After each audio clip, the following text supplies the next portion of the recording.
এবার বোধ হয় থেমে যাওয়া দরকার।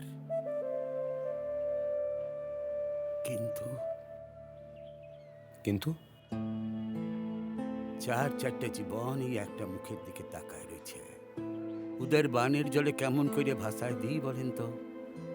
কেন, আপনার পরিবারের কি অন্য কেউ? না, 4 বছর আগে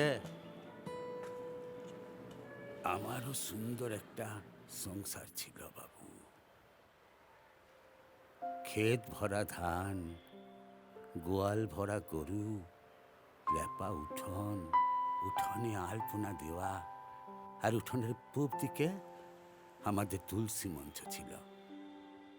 মা রোজ সন্ধেবেলা ওই তুলসী মঞ্চে প্রদীপ জ্বালাইতো, ধুনো জ্বালাইতো, আর শাঁখ বাজাইতো।